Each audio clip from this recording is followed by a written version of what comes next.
বরাবরই থিমের পুজো উপহার দিয়ে আসছে দক্ষিণ চব্বিশ পরগনার ক্যানিংয়ের হাই স্কুল পাড়ার সর্বজনীন দুর্গোৎসব কমিটি। এবার তাদের মণ্ডপ ভাবনা উঠতে মোদের মানা।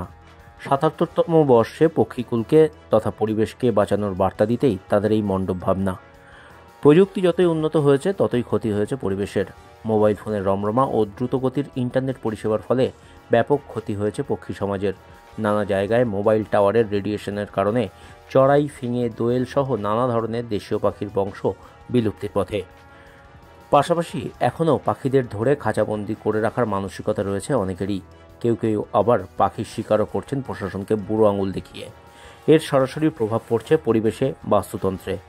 তাই পরিবেশ রক্ষার তাগিদে, পাখিদের বাঁচানোর তাগিদে এবার ক্যানিং হাই স্কুল পাড়া সর্বজনীন দুর্গোৎসব কমিটি তাদের নতুন মণ্ডপ ভাবনা উঠতে মোদের মানা।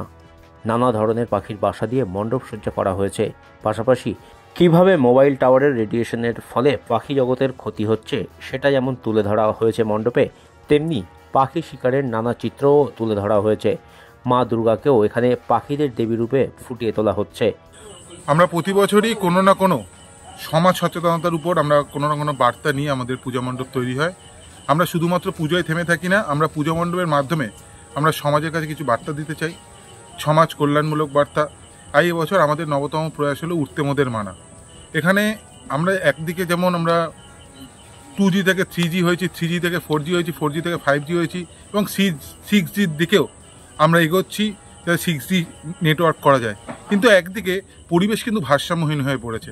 আমরা আগে যে পাখির কোলাহল, যে প্রকৃতির উপর দিয়ে যে পাখির একটা কোলাহল আমরা দেখতাম, সেটা আস্তে আস্তে বিলুপ্তর জায়গায়। সেই জন্যই এবছর আমাদের ভাবনা সমস্ত রকম পাখিকে যেভাবে বন্দি করা হচ্ছে তার উপরেও আমাদের চিন্তাভাবনায় রেখেছি আমরা থিমের উপর। এবং নেটওয়ার্কের জন্য যে পাখি বিলুপ্ত হয়ে যাচ্ছে আস্তে আস্তে, চড়ুই থেকে শুরু করে বিভিন্ন প্রজাতির পাখি আমরা এখন আর দেখতে পাচ্ছি না। সেই জন্যই এবছর আমাদের ভাবনা উঠতে মোদের মানা।